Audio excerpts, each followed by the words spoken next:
제가 어렸을 때 아마 한 10살 정도 되었을 때 저희 집에 텔레비전이 처음 들어왔습니다. 이렇게 생긴 텔레비전이었습니다. 똑같지는 않은데 이와 비슷한 텔레비전이었습니다. 4개의 다리가 있고 모니터에 여닫이 문이 있는 그런 흑백 텔레비전이었습니다.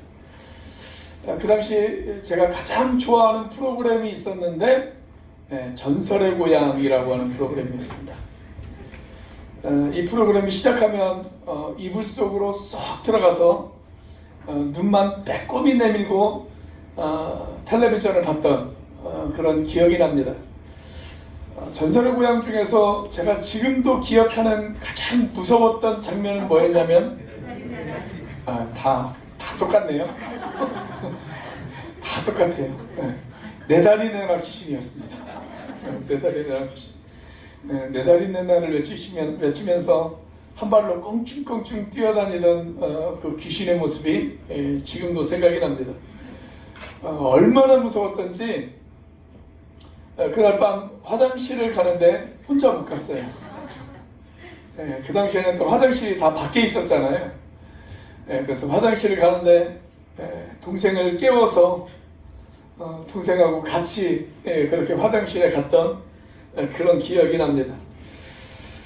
하지만 우리가 이제 어른이 되면서 그런 영화를 봐도 귀신이 크게 무섭지는 않습니다. 그런데 제가 목회를 하면서 정말 두려운 것이 하나 생겼습니다. 그건 뭐냐면 귀신이 아니라 귀신을 믿지 않는 사람들이 두렵습니다. 귀신이 두려운 것이 아니라 귀신을 믿지 않는 사람들이 두려워졌습니다. 과학이 발달한 시대를 살아가는 요즘 시대에 귀신 그러면 사람들은 그냥 이야기 속의 존재로만 그렇게 생각을 합니다. 그러나 성경은 분명하게 귀신의 존재를 우리에게 가르쳐주고 있습니다. 뿐만 아니라 그 귀신이 지금도 맹렬하게 우리를 공격하고 있다고 성경은 우리에게 경고하고 있습니다. 물론 TV나 영화에 나오는 그런 귀신의 모습은 아닙니다. 귀신은 영적인 존재이기 때문에 네 다리 있는 나를 외치면서 뛰어다니는 귀신은 없어요. 그러나 분명히 성경은 영적인 존재의 귀신을 우리에게 가르쳐주고 있습니다. 영국의 명문대학교인 옥스퍼드 대학과 캠브리지 대학에서 학생들을 가르쳤고 이 시대 최고의 지성인으로 알려진 C.S. 루이스 교수는 이런 말을 했습니다. 현대인들이 귀신에 대해서 가지고 있는 대표적인 두 가지의 극단적 편견이 있다. 하나는 귀신을 지나치게 믿는 것이고 하나는 귀신을 지나치게 믿지 않는 것이다. 그런 말을 했습니다. 귀신을 지나치게 믿는 사람들은 귀신을 두려워합니다. 또 반대로 귀신을 지나치게 무시하는 사람들은 귀신의 존재를 믿지를 않습니다. 그런데 이 두 종류의 사람 모두 귀신의 먹잇감이 되기에 가장 좋은 사람이라고 C.S. 루이스 교수는 그렇게 우리에게 이야기를 합니다. 성경은 분명하게 이 땅에서 일어나는 온갖 악한 일들의 배후에는 악한 영들이 활동하고 있다고 우리에게 가르쳐주고 있습니다. 뿐만 아니라 우리가 살아가고 있는 사회에서 일어나는 온갖 더러운 일들의 배후에는 더러운 영들이 활동하고 있다고 우리에게 말씀하고 있습니다. 이런 악하고 더러운 영들을 가리켜서 성경은 뭐라고 부르냐면 귀신이라고 부릅니다. 귀신. 여러분, 이 귀신의 대장이 있습니다. 그 대장을 가리켜서 뭐라고 이야기를 해요? 마귀 또는 사탄이라고 그렇게 이야기합니다. 성경에 보면 마귀라고 하는 단어는 항상 단수로 표현되어 있어요. 이런 마귀와 귀신들도 무서워하는 것이 있습니다. 그거 아십니까? 마귀와 귀신들이 무서워하는 것이 있다는 거 아세요? 제가 예전에 어느 분에게 재밌는 이야기를 하나 들었어요. 미국 그 로스앤젤레스에 우리 한인들이 많이 살고 있잖아요. 그 한국인들이 가장 무서워하는 종류의 사람들이 있대요. 누군지 아십니까? 흑인들을 무서워한답니다. 흑인들을. 예전에 한 20년도 더 된 이야기죠. 예전에 그 로스앤젤레스에서 흑인들이 우리 한인들을 대상으로 폭동을 일으킨 적이 한 번 있죠. 그래서 우리 한인들이 그때에 대한 트라우마가 지금도 머릿속에 있는 것 같아요. 그래서 흑인들이 가장 무섭다고 그래요. 그런데 이 흑인들이 가장 무서워하는 사람들이 있습니다. 그게 누구냐면 멕시칸 사람들입니다. 멕시칸 사람들. 그런데 이 멕시칸 사람들이 또 제일 무서워하는 사람들이 있습니다. 그들이 누구냐면 베트남 사람들입니다. 베트남 갱들이 그렇게 무섭다고 그래요. 베트남 사람들이 제일 무섭대요. 자, 그런데 이분이 저한테 이렇게 질문을 던져요. 그 베트남 사람들이 제일 무서워하는 종류의 사람이 누구인지 아십니까? 그러더라고요. 제가 누굽니까? 그랬어요. 그때 뭐라고 했는지 아세요? 한국 사람들을 제일 무서워합니다. 옛날 한국 사람들이 베트남에 가서 온갖 나쁜 일들을 너무 많이 했잖아요. 그래서 한국 사람들을 제일 무서워한다는 거예요. 여러분, 누구나 두려워하는 대상은 있어요. 여러분들도 누군가 두려워하는 대상이 있지 않습니까? 저도 두려워하는 대상이 있습니다. 저는 제 마누라가 제일 무섭습니다. 저는 귀신도 무섭지 않은데 마누라는 무섭습니다. 자, 그런데 오늘 본문에는 그 귀신이 두려워하는 것이 있다라고 성경에서 이야기하고 있습니다. 자, 귀신이 두려워하는 것 과연 무엇일까요? 첫째, 예수님을 두려워합니다. 예수님을 두려워합니다. 자, 오늘 본문의 24절 말씀 같이 한번 읽어보겠습니다. 시작. 나사렛 예수여, 우리가 당신과 무슨 상관이 있나이까? 우리를 멸하러 왔나이까? 나는 당신이 누구인 줄 아노니 하나님의 거룩한 자니이다. 자, 바로 앞절인 23절을 보면 귀신들이 예수님을 보고 소리를 질러요. 그 소리를 지르는 내용이 24절입니다. 자, 뭐라고 소리를 지릅니까? 나사렛 예수여, 우리가 당신과 무슨 상관이 있나이까? 우리를 멸하러 왔나이까?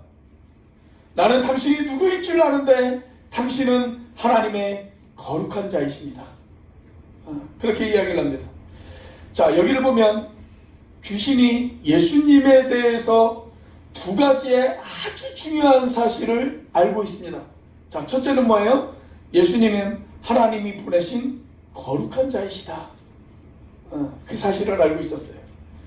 여기 등장하는 거룩한 자라고 하는 말은 구약에서, 예수님 당시에는 아직 신약성경이 없었으니까 구약에서 거의 예외 없이 메시아를 가리키는 것입니다. 그러니까 이 말은 예수님이 구약에서부터 예언된 메시아, 즉 사람들을 구원하기 위해서 기름 부음을 받고 이 땅에 오신 자, 그 그리스도시다. 그 말입니다. 그걸 누가 알았다고요? 귀신이 알았어요. 귀신이 알았어요. 지금도 그 자유주의 신학자들 가운데 어떤 사람들은 예수님이 그리스도시다 라고 하는 사실을 부인하는 사람들이 있습니다. 그들이 신학을 연구하면서도 예수님이 그리스도이심을 부인하는 신학자들이 있어요. 거기에 비하면 여러분, 이 귀신은 얼마나 정통 신학자입니까? 그렇죠? 예수님이 그리스도이심을 정확히 알고 있었어요. 자, 뿐만 아니라 한 걸음 더 나아가서 귀신이 알고 있었던 것, 여러분 뭘까요?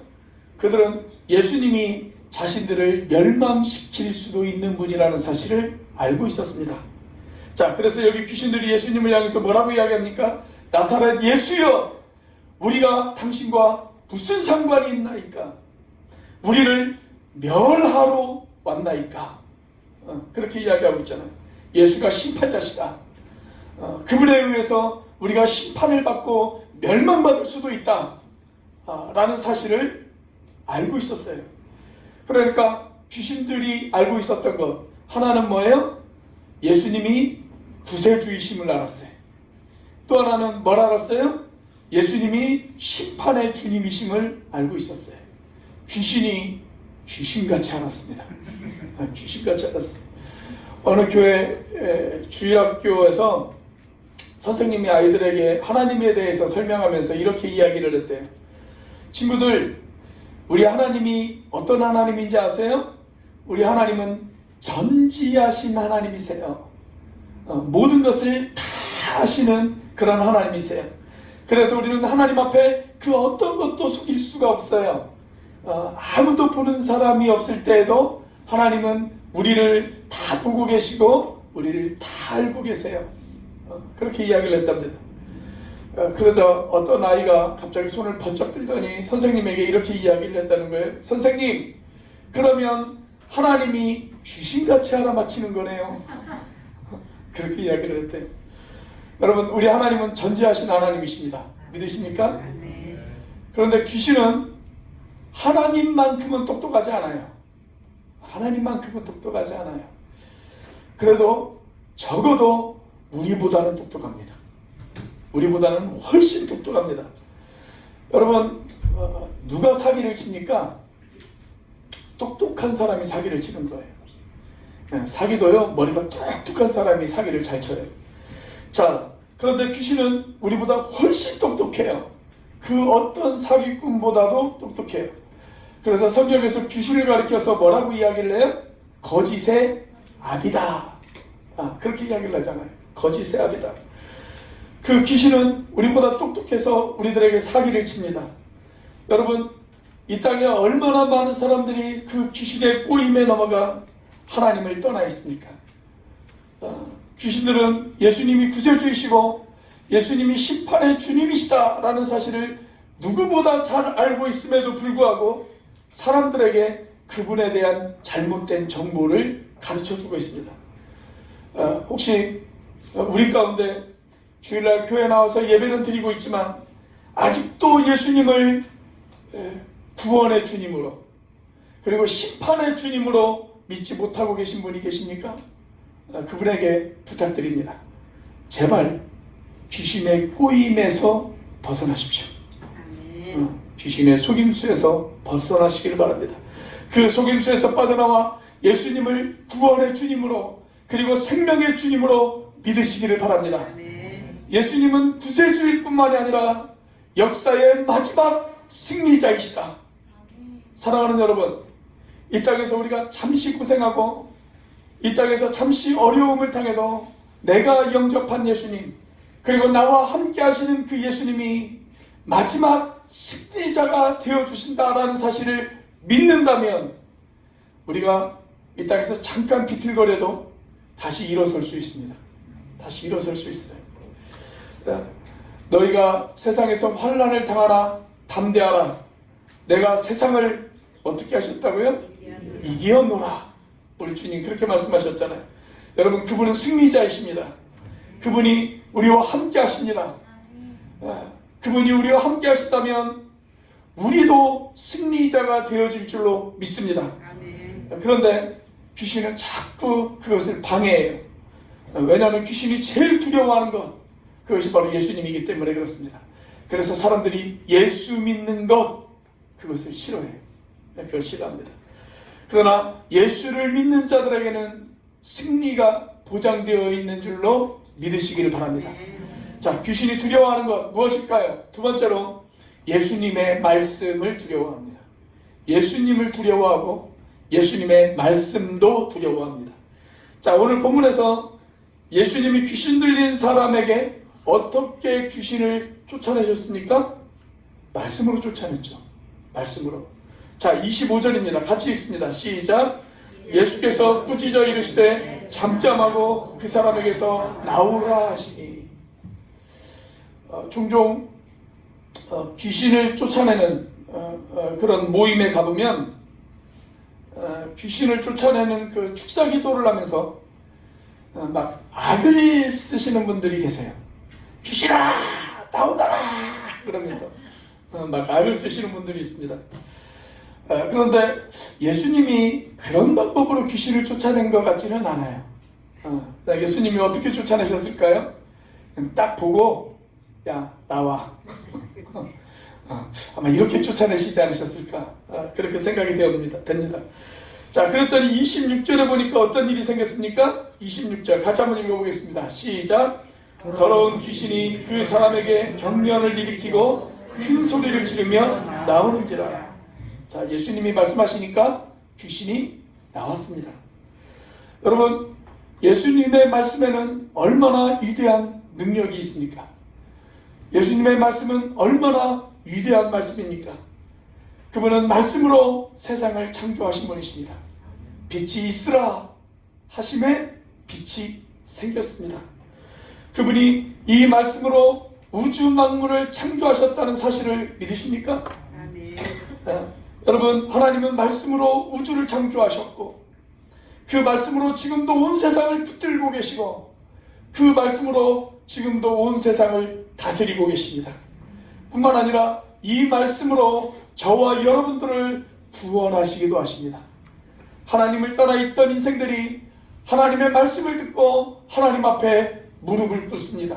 그러면 마른 뼈 같은 영혼들이 다시 살아나는 놀라운 역사가 일어납니다.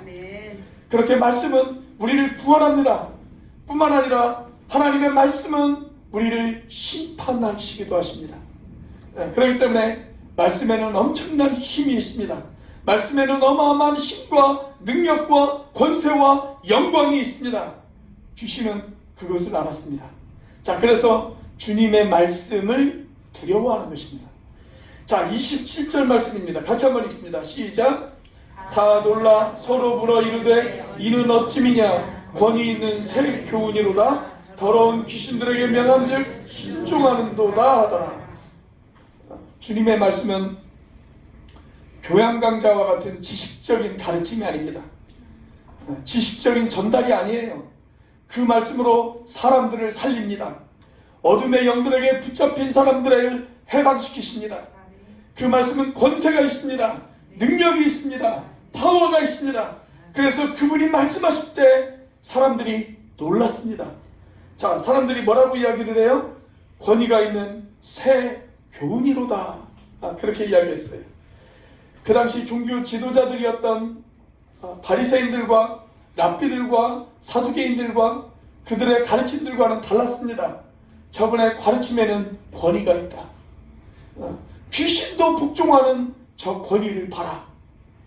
그렇게 이야기를 합니다. 귀신 추방하는 그런 모임에 가보면 먼저 찬송을 많이 불러요. 찬송을 많이 부릅니다. 그리고 실제로 찬송을 부르면 귀신들이 떠나갑니다. 떠나가는 역사들이 일어납니다. 찬송을 막 부르면 귀신들이 막 떨기도 하죠.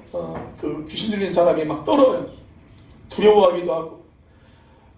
찬송에도 권능이 있기 때문에 그렇습니다. 찬송에도 권능이 있어요. 자, 그런데 찬송 어디에 권능이 있을까요? 찬송의 멜로디에 권능이 있을까요? 아니면 악기의 소리에 권능이 있을까요? 그렇지 않습니다. 찬송이 권능이 있는 이유, 그것은 그 찬송에 하나님의 말씀이 담겨있기 때문에 그렇습니다. 말씀이 담겨있기 때문에 귀신들이 그 말씀을 듣고 두려워하는 거예요. 그렇기 때문에 여러분, 찬송을 부를 때 그냥 부르면 그건 음악이 됩니다. 그러나 가사의 말씀을 믿고 부르면 그건 찬송이 됩니다. 그 찬송에 능력이 나타납니다. 그렇기 때문에 찬송을 부르실 때도 그 가사의 내용 한 구절 한 구절을 믿고 부르시는 저와 여러분이 되시기를 주님의 이름으로 축원합니다. 제가 아는 목사님이 과거 도사 시절에 전도사요. 뭐 세상에서 이야기하는 도사가 아니고 전도사 시절에 시골 교회에서 사역을 하셨대요. 근데 그 시골에 귀신 들린 사람들이 있었어요. 옛날에는 마을에 그런 사람들이 꼭 한두 명씩 있었잖아요. 그죠? 그때 그 귀신 들린 사람을 교회에서 데려다가 가운데다 앉혀놓고 찬송을 부르기 시작을 했어요. 그런데도 귀신이 안 나가요. 그래서 이번에는 성경 말씀을 읽기 시작을 했답니다. 돌아가면서 돌아가면서 막 성경을 읽기 시작을 했어요. 그런데 그 중에 좀 시원찮게 믿는 사람이 있었대요. 쭉 돌아가면서 성경을 읽다가 그 시원찮게 믿는 사람이 성경 말씀을 딱 읽는데, 그때까지 조용하던 이 귀신 들린 사람이 갑자기 소리를 지르더랍니다. 넌 안 믿잖아. 넌 안 믿잖아.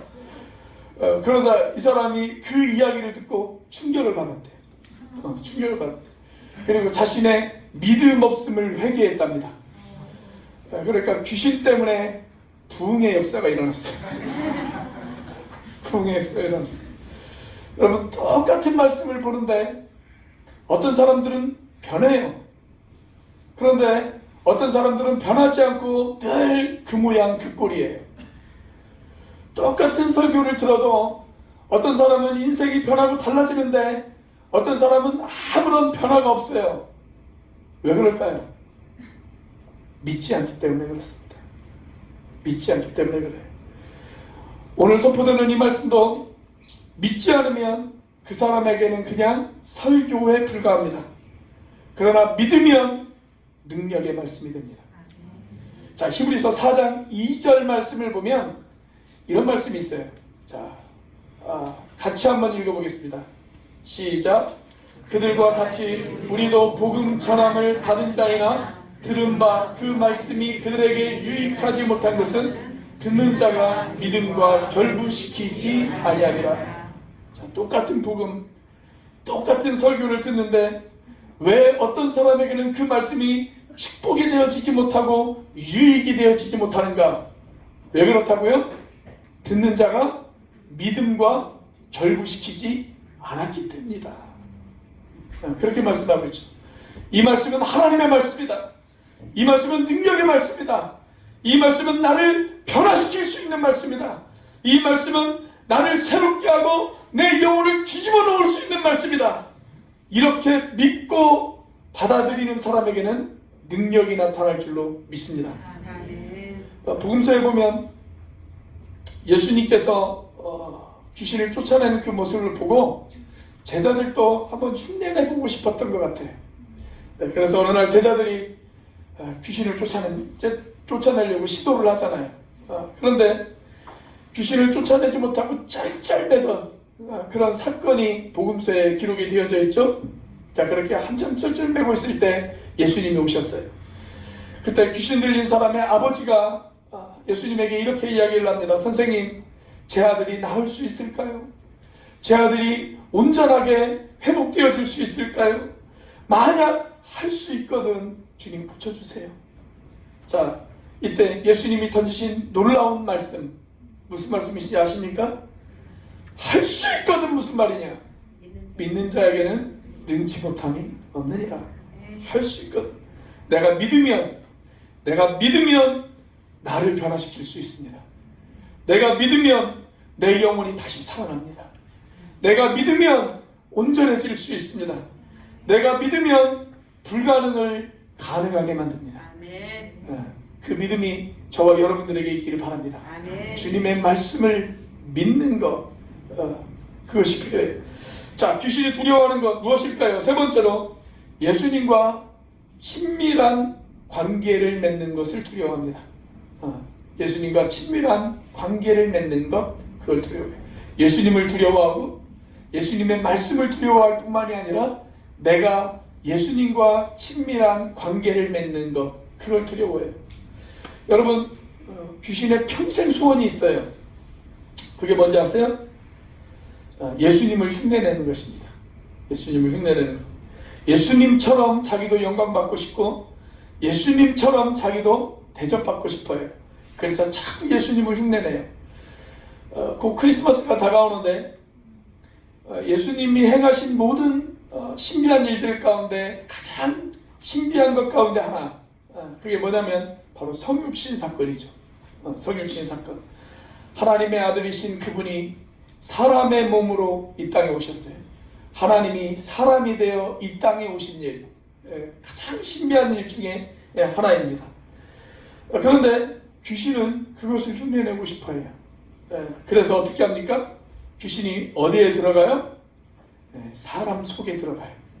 사람 속에 들어가요. 그래서 사람의 육체를 거처로 삼으려고 합니다. 자기 집을 갖고 싶어해요, 귀신도. 여러분, 사람만 신구간이 다가오는데, 제주도 신구간이 딱 그 이야기잖아요. 그렇죠? 여러분, 사람만 집을 찾아 헤매서 돌아다니는 게 아니에요. 귀신도 집을 찾아 헤매 돌아다닙니다. 그러다가 틈만 생기면 어떻게 해요? 그 사람 속으로 쏙 들어가요. 쏙 들어가요. 그리고 그 사람 속에 온갖 죄의 더러운 생각들을 풀어놓기 시작을 합니다. 성경에 보면 그 대표적인 사람이 한 사람 있어요. 그게 누군지 아세요? 가룟 유다입니다. 자, 요한복음 13장 2절 같이 한번 읽어보겠습니다. 시작. 마귀가 벌써 시몬의 아들 가룟 유다의 마음에 예수를 팔려는 생각을 넣었더라. 마귀가 가룟 유다 안에 들어갔어요. 그리고 그 속에 온갖 더러운 생각들, 악한 생각들을 풀어놓기 시작을 합니다. 그래서 자기 스승인 예수님을 돈 받고 팔잖아요.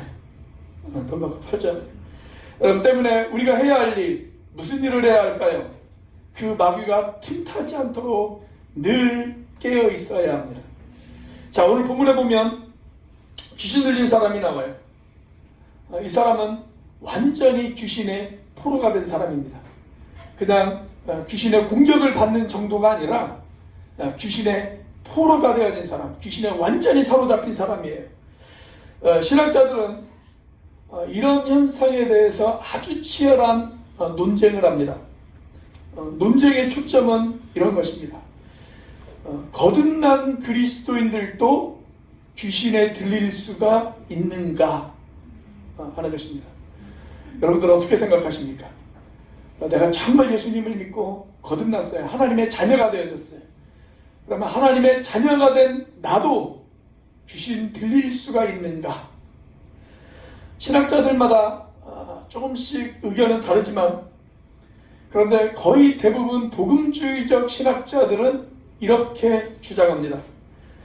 예수님을 영접하고 정말 구원받은 그리스도인이라면 귀신의 공격을 받을 수도 있고 귀신의 꼬임에 잠깐 넘어갈 수는 있지만 귀신에 들릴 수는 없다. 그렇게 이야기합니다. 귀신의 공격은 받을 수 있어요. 지금도 끊임없이 귀신들이 우리를 공격하잖아요. 그러나 내가 정말 예수님을 믿는 그리스도인이라면 귀신에 들릴 수는 없다. 자, 그렇게 생각하는 근거가 있어야 되지 않겠어요? 그 근거로 내가 예수님을 영접했다면 내 안에 누가 계세요? 성령님이 계세요. 성령님이 계세요. 내 안에 성령님이 계시다면, 성령 하나님이 내 안에 계시는데 어떻게 귀신이 나를 사로잡을 수 있겠는가? 그렇게 이야기합니다. 그래서 거듭난 사람은 귀신에 들릴 수 없다. 그렇게 이야기해요. 자, 믿는 사람이나 믿지 않는 사람이나 거듭난 사람이나 거듭나지 않은 사람이나 목사나 평신도나 누구나 귀신의 공격은 받을 수 있어요. 지금도 끊임없이 귀신들은 우리를 공격합니다.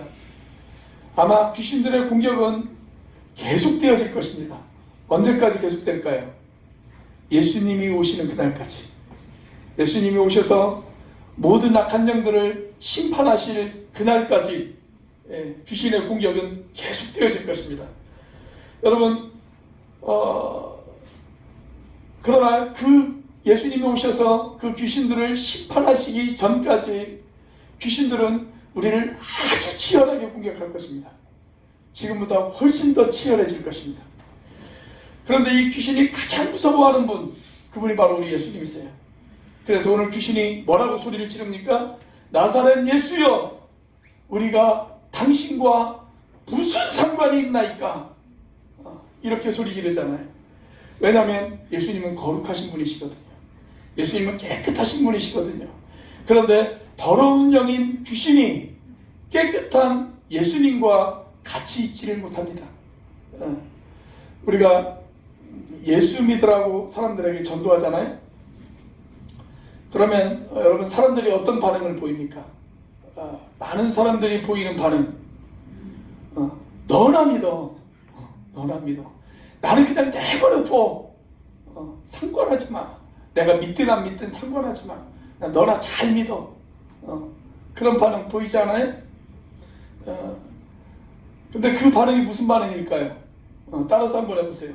그 소리가 귀신의 소리다. 귀신의 소리다. 오늘 본문의 귀신과 똑같이 그렇게 이야기하지 않습니까? 나사렛 예수여, 우리가 당신과 무슨 상관이 있나이까? 무슨 상관이 있나이까? 여러분, 귀신은 예수님과 관계 맺는 것을 싫어합니다. 우리 교회 학생들은 참 착해서 그런 학생들이 없어요. 우리 교회 학생들은 참 착해서 그런 학생들이 없는데, 저쪽 교회 학생들 가운데는 그런 학생들이 좀 있더라고요. 그 학생들이 뭐라고 이야기하냐면 가끔 부모님한테 이렇게 이야기하는 친구들이 있더라고요. 엄마, 나 내버려둬. 상관하지 마. 내가 뭘 하든지 신경 쓰지 마. 그냥 내버려둬. 상관 마. 그렇게 말하는 학생들이 있더라고요. 여러분들은 자식 키우면서 그런 소리 안 들어보셨죠? 예, 우리 교회 학생들 가운데 그런 학생이 없어요. 우리 교회 학생들 가운데. 그런데 여러분, 그 소리가 무슨 소리라고요? 우리 학생들하고 청년들만 따라서 한번 해봅시다. 그 소리가 귀신의 소리다. 여러분, 예수님과 관계 맺기를 싫어하는 소리, 그 소리가 귀신의 소리예요. 귀신의 소리. 사탄은 내가 예수님과 친밀한 관계를 맺는 것, 그것을 싫어합니다. 그걸 원하지 않아요. 그래서 사탄은 틈만 나면 저와 여러분들을 공격합니다. 이 귀신의 공격에서 자유로울 수 있는 사람은 아무도 없어요. 아무도 없어요. 귀신에 관한 가장 보편적인 오해 중 하나는 바로 이런 것입니다. 귀신의 공격을 받거나 귀신에 들리는 사람은 어떤 특정한 사람만 그렇게 되어질 것이다. 그러면서 자기는 귀신의 공격으로부터 자유로울 수 있을 거라고 생각하는 사람들이 있어요. 그렇지 않아요. 귀신은 누구나 공격해요. 심지어 이 귀신이 누구도 공격했습니까? 예수님도 공격했잖아요. 예수님도. 그렇죠? 1961년 독일의 뉘렌베르크에서 나치 전범들에 대한 재판이 있었습니다. 전범 가운데 가장 악명이 높았던 사람이 누구였냐면 아돌프 아이만이라고 하는 사람이었습니다. 이 사람이 아우슈비츠 수용소에서 얼마나 잔인하게 유대인들을 학살했는지 몰라요. 자, 이 사람에 대한 재판이 있었어요. 이 재판에서 한 증인이 출석을 했습니다. 그 사람의 이름이 예이엘 디누르라고 하는 사람입니다. 예이엘 디누르. 판사가 이야기합니다. 미스터 예이엘 디누르, 저기 서 있는 사람이 아우슈비츠에서 유대인들을 학살했던 그 장본인이 맞습니까? 당신이 거기서 보았고 만났고 얘기했던 그 아돌프 아이만이 맞습니까? 가까이 가셔서 얼굴을 확인하셔도 괜찮습니다. 그렇게 이야기합니다. 그러자 디누르가 가까이 가서 이 아이만의 얼굴을 확인합니다. 그리고 그 자리에서 기절해서 쓰러집니다. 잠시 후에 이 사람이 깨어났어요. 사람들이 그에게 물었습니다. 왜 기절했느냐? 라고 물었어요. 왜 기절했느냐? 그때 이 디누르가 이런 이야기를 했습니다. 그의 대답이 전 세계의 뉴스거리가 되어졌는데 이런 이야기를 했습니다. 나는 저 사람이 너무 평범한 사람이라서 놀랐습니다. 그러나 그는 아우슈비츠에서 달랐습니다. 광기에 사로잡혔던 그는 아우슈비츠에서 악마와도 같이 보였습니다. 그런데 광기가 빠진 그를 보니까 그 사람도 우리와 똑같은 모습을 하고 있네요. 저는 그것이 놀라웠습니다. 그렇게 이야기를 했습니다. 그리고 그 다음에 이런 말도 했습니다. 그 말도 전 세계에 유명한 말이 되어졌는데, 그런 광기에 사로잡힌다면 어쩌면 나도 악마 같은 존재가 되어질 수 있을 것이라고 깨달았습니다. 그렇게 이야기했습니다. 맞습니다, 여러분.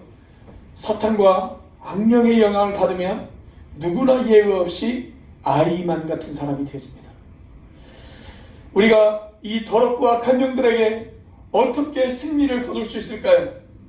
저는 특별히 우리의 자녀들을 위해서 우리가 많이 기도해야 된다라고 그렇게 생각을 합니다. 왜냐하면 악한 영들이 아주 치열하게 우리의 자녀들을 공격하고 있기 때문에 그렇습니다. 우리의 자녀들을 공격해서 그들을 사로잡아 버리면 다음 세대는 다 마귀에게 넘어가는 거잖아요. 그래서 우리의 자녀들을 공격합니다. 문화라는 이름으로, 과학이라고 하는 이름으로, 인터넷과 영화와 음악을 통해서 지금도 우리 자녀들의 영혼을 파괴시키기 위하여 얼마나 무서운 속도로 그들이 공격하고 있는지 모릅니다. 구세군의 창설자였던 윌리엄 무스라고 하는 사람은 이런 말을 했습니다. 부모님들은 빨리 손을 쓰시기 바랍니다. 마귀가 여러분의 자녀들에게 죄를 가르치기 전에 자녀들에게 먼저 예수님을 가르쳐 주십시오. 그렇게 이야기했습니다. 이런 더러운 영들의 공격에서 나와 우리의 자녀들을 어떻게 지킬 수 있을까요? 나와 내 자녀들이 예수님을 알아야 합니다. 예수님의 말씀으로 무장해야 합니다. 그리고 예수님과 친밀한 관계를 맺어야 합니다. 그렇다면 나와 우리의 자녀들은 마귀의 공격으로부터 승리할 수 있을 것입니다. 사탄은 우리가 교회에 다니는 것만으로 우리를 두려워하지 않습니다. 그것만으로 우리를 무서워하지 않아요. 야, 너 오늘 이 교회 다니는구나? 어휴, 무서워. 그러지 않습니다. 내가 예수님을 만나고 그 예수님의 말씀이 내 안에 있고 내가 예수님과 친밀한 교제를 나누고 있을 때 그때 사탄은 나를 두려워합니다. 저와 여러분이 악한 영들이 두려워하는 그러한 존재가 되시기를 아멘. 주님의 이름으로 축원합니다. 아멘. 기도하시겠습니다.